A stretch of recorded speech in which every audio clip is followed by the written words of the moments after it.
As ditën e sotme nuk u bë konstituimi i Kuvendit të Kosovës. Seanca u shtyje për të shtunën. Deputeti më i vjetur në Kuvend Avnit Dehari që po e kryesonte seancën, vendosi që ta shtyje atë pas 48 orësh.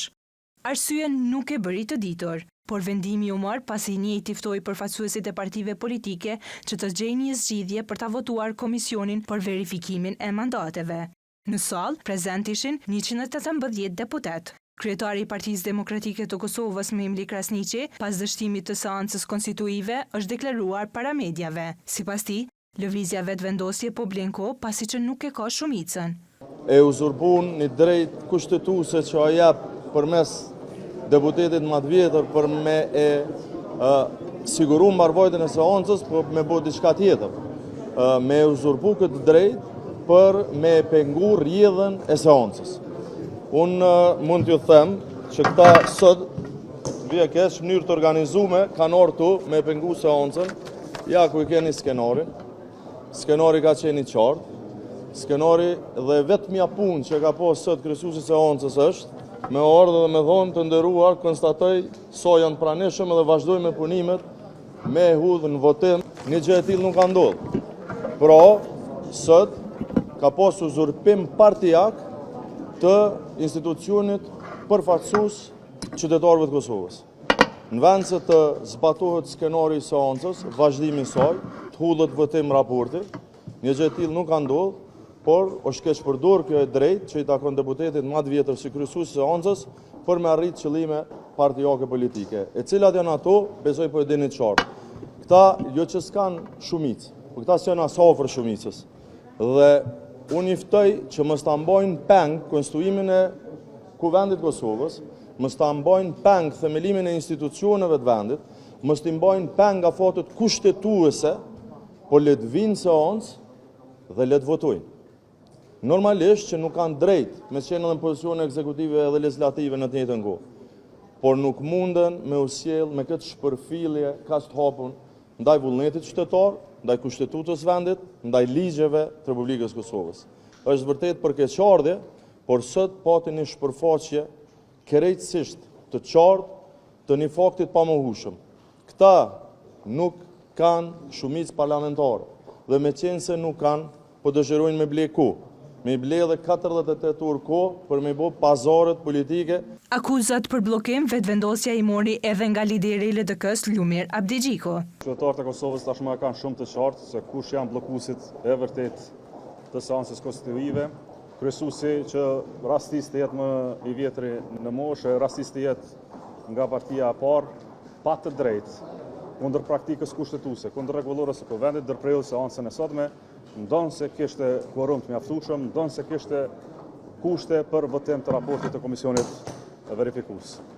Sinqerisht, është përkeqardhje kjo praktikë e re bllokuese e kushtetueshmërisë së Republikës Kosovës, institucionit më të lartë dhe nevojës urgjente të popullit të Kosovës dhe Republikës Kosovës për të pasur institucione sa më parë. 100 deputetëve prezent në sallë, kishte kushte për votim, do duhet votohej dhe më pas vendimi final do të merrej nga votat e deputetëve të Kosovës. Kryesuesi duhet të lexojë skenarin, i cili është i shkruar, është standard, nuk gëzon të bëj asnjë haptutje, as konsultime. Edhe deputetja nga AKJ Time Kadriaj ka thënë se ndërprerja e seancës është e jashtëligjshme.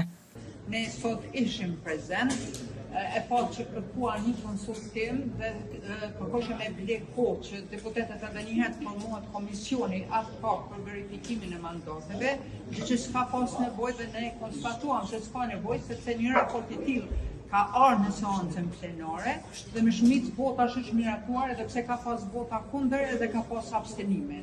Ne kemi frikë që seanca të vazhdojë, ashtu edhe i tham në konsultime që duhet vazhdojë në pikën që ka ngel, që ka qenë votimi i raportit, sepse në fakt aty ka ngel seanca konstituive e para 48 orëve dhe ne pritem që të ketë votim, ndërsa krejtësisht konstatoj sa deputet janë prezent, që nëse ti ki dëshiru me mbyll seancën, çka ka rëndësi sa deputet janë prezent në sallën plenare, dhe pas konstatimit të numrit të deputetëve tregoj që meqenëse se s'ka pas konsensus, ne do e mbyllim seancën edhe seanca tjetër do të jetë pas 48 orëve. Kjo është antikushtetuese, është antiligjore, sepse në fakt ai është dashur që këtë raport sot ta humbë në votim në mënyrë që deputetët sipas dëshirave dhe qëndrimit votojnë pro, kundër apo të abstenojnë. Dhe nuk e kanë asnjë arsye sot që opozita me e akuzu për bojkotim të konstituimit të Kuvendit të Kosovës. Ndryshe nga ish opozitarët u deklarua nën kryetarja e lëvizjes vetëvendosje.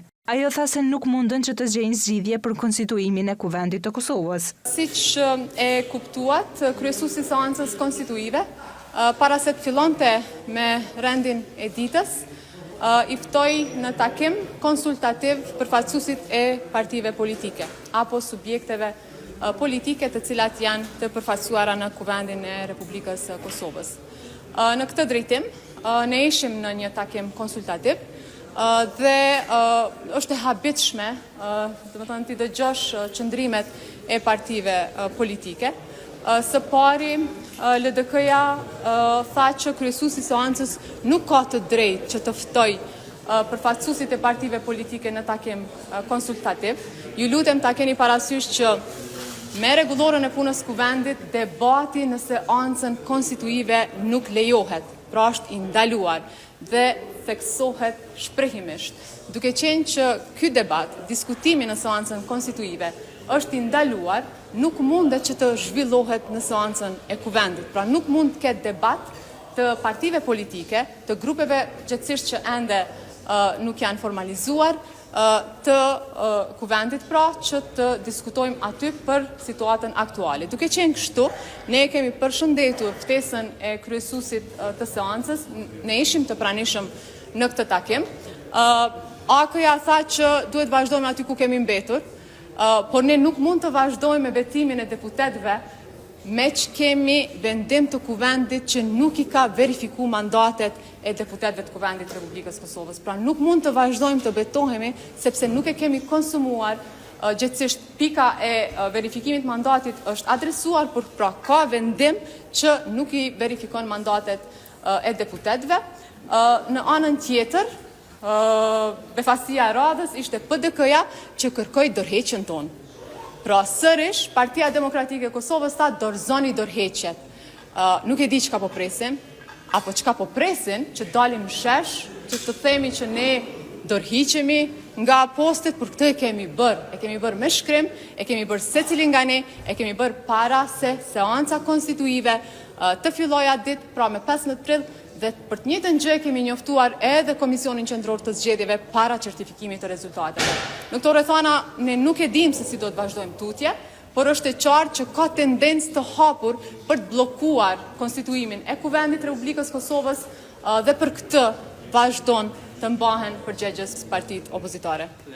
Sipas skenarit, kryesuesi do të duajë t'ju kërkonte deputetëve të votojnë për raportin e komisionit të përkohshëm për verifikimin e quorumit dhe mandateve, gjë që ai nuk e bëri. Kryesuesi e ndërpireu sërish seancën konstituive me arsyetimin se nuk pati konsensus në konsultimet që i thirri paraprakisht me përfaqësuesit e partive politike.